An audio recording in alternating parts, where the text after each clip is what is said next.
Setiap masa ada orangnya. Oke. Setiap orang ada masanya. Iya. Jadi saya jadi ingat, bukan berarti saya ini pahlawan, bukan. Ini saya hanya, kalau salah dikoreksi ya. Rezim Jokowi ya, itu dulu ketika masih embrio, masih bayi, itu kayaknya sih Gus Nur kayaknya yang sudah mencium gelagat itu, dan Gus Nur yang berteriak paling lantang waktu itu. Belum ada jenderal, belum ada purnawirawan jenderal, belum ada LSM, belum ada aktivis, belum ada siapa-siapa. Itu kayaknya kita yang waktu itu teriak lantang sendirian. Sosok Jokowi itu masih gubernur dan ada hawa-hawa transisi mau, maksudnya wali kota Solo ya. Iya, wali kota Solo. Nah, terus mau pindah jadi gubernur Jakarta, DKI. Dan ketika 2 atau 3 tahun lah, belum selesai masa jabatan gubernur, tiba-tiba sudah mulai sibuk mau calon capres. Itu saya udah teriak di situ. Nah, lantang selantang-lantangnya saya. Jadi kesimpulannya, aroma busuk, aroma amis, aroma ketidakadilan itu sudah saya cium ketika masih embrio itu, ketika masih kecil itu ya, rezim 10 tahun yang kemarin itu. Kan ini rata-rata kan berteriak setelah pensiun. Nah, Rizky baru mau bilang itu. Iya tuh, berteriak dulu 10 tahun jadi menterinya, 10 tahun kenyang makan duitnya, kenyang makan beras nasinya.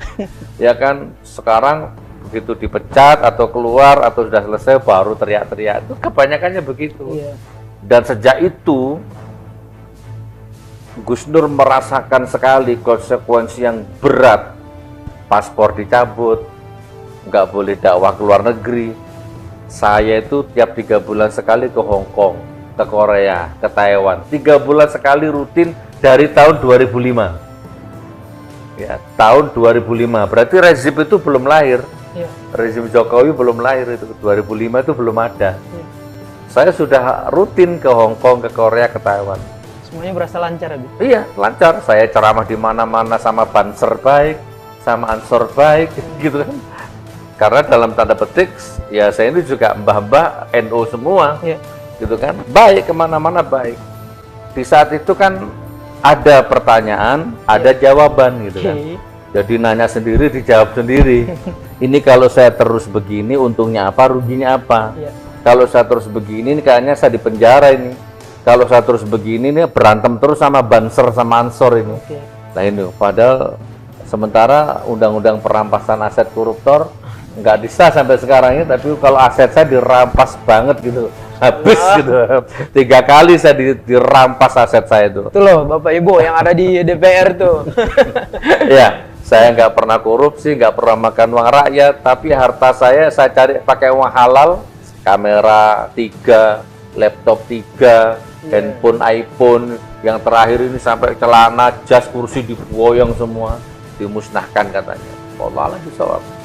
Nah, jadi yang ingin saya sampaikan sekarang begini. Dari awal saya dipanggil, disidik ya sama polisi, sampai ditahan, sampai disidang selama 6 bulan,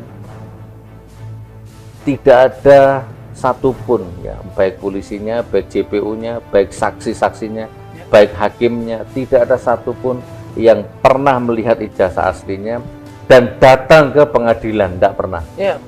Selama proses pengadilannya, Abi. Harusnya demi hukum saya bebas. Nah, saya pun juga siap.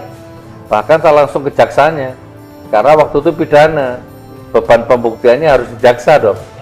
Jaksa, datangkan yang asli. Itu kewajibanmu.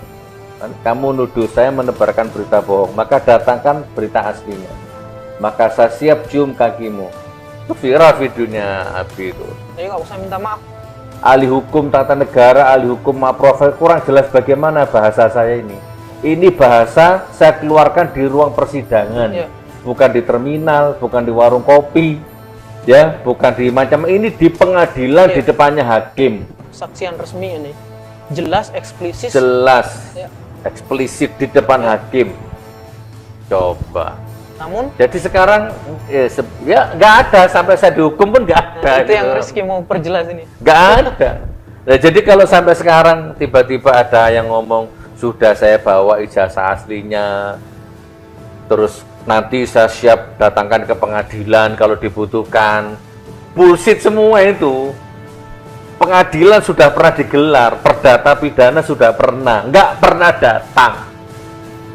Di penjara yang iya. Nah, makanya oke, sudahlah.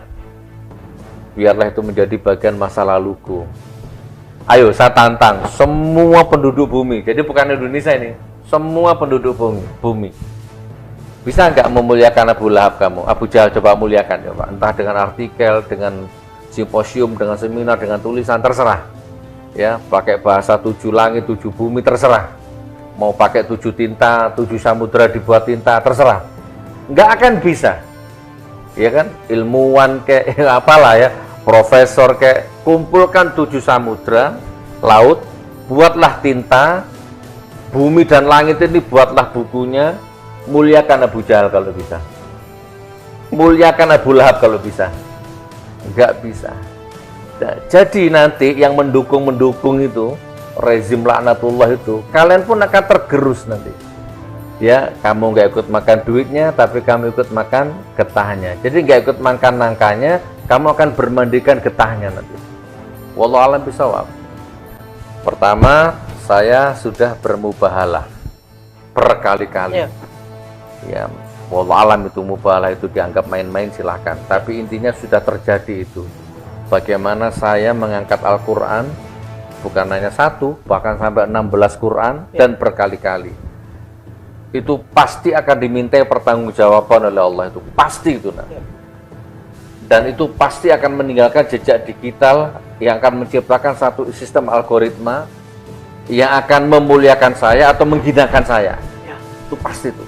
Anda suka atau tidak tentang mubahalah itu, Anda suka atau tidak dengan saya, algoritma sedang berputar. Kalau mubahalahku itu salah, maka hinalah aku. Udah gitu aja, selesai masalah ini ya.